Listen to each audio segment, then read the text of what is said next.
इधर स्वास्थ्य मंत्रालय की प्रेस कॉन्फ्रेंस में संयुक्त सचिव लव अग्रवाल ने कोरोना की तीसरी लहर के सवाल पर कहा, मामले सीमित क्षेत्र से आ रहे हैं। सेकेंड वेव को ही हमें सबसे पहले मैनेज करना है। लेकिन उधर तीसरी लहर की काफ़ी चर्चा हो रही है। इसके पीछे कुछ कारण है।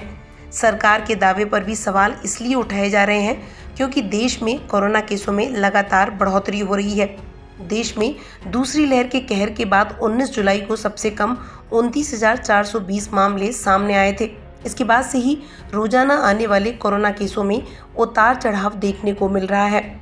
वहीं एक्टिव केस की बात करें तो यह आंकड़ा भी लगातार बढ़ रहा है। दूसरी लहर के बाद देश में 26 जुलाई को सबसे कम 3.92 लाख एक्टिव केस थे। यह आंकड़ा एक बार फिर 4 लाख के पार पहुंच गया है।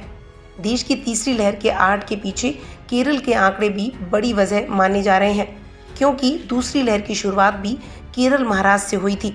इधर एक्सपर्ट्स अलग अलग तरीके से दावे कर रहे हैं कि देश में कोरोना की तीसरी लहर ज़्यादा दूर नहीं है।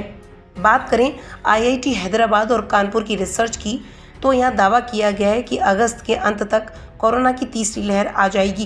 कानपुर के वैज्ञानिकों ने मैथमेटिकल मॉडल के आधार पर तीसरी लहर का अनुमान लगाया है। इस मॉडल में 3 तरह के हालात के बारे में बताया गया। पहला, तीसरी लहर का पीक अक्टूबर में आएगा। पीक 3.2 लाख केस प्रतिदिन का होगा। दूसरा, नए और अधिक संक्रामक वेरिएंट्स को ध्यान में रखा गया। यह माना गया कि कोई प्रतिबंध नहीं लगाए जाएंगे तब पीक सितंबर में आ सकता है, पर इसमें हर दिन 5 लाख केस तक आ सकते हैं। और तीसरा, अगर वायरस के प्रसार को रोकने के लिए कड़े प्रतिबंध लगाए गए तो क्या होगा। इसके तहत दूसरी लहर के मुकाबले पीक कमजोर होगा, पर यह भी पहली लहर के पीक से 2 गुना यानी 2 लाख केस रोज तक पहुंचेगा। बात करें ICMR की तो ICMR भी अगस्त के अंत में तीसरी लहर आने की बात कह चुका है। संस्था के डॉक्टर समीरन पांडा ने यह बात कही थी कि अगर कोरोना की तीसरी लहर आती है तो यह अगस्त के अंत के आसपास किसी भी समय में आ सकती है। उन्होंने हालांकि यह बात भी कही थी कि तीसरी लहर कब आएगी और कितनी गंभीर हो सकती है, ये सभी सवाल परिस्थितियों पर निर्भर करते हैं जो पूरी तरीके से समझ से परे हैं। और अब बात करते हैं न्यूज एजेंसी राइटर्स की। तो राइटर्स ने भी भारत में तीसरी लहर को लेकर सर्वे किया था।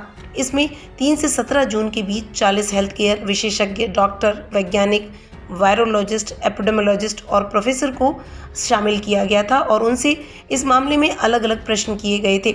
इसमें महत्वपूर्ण बात यह सामने आई थी कि 100% यानी सभी विशेषज्ञों ने माना था कि भारत में तीसरी लहर जरूर आएगी।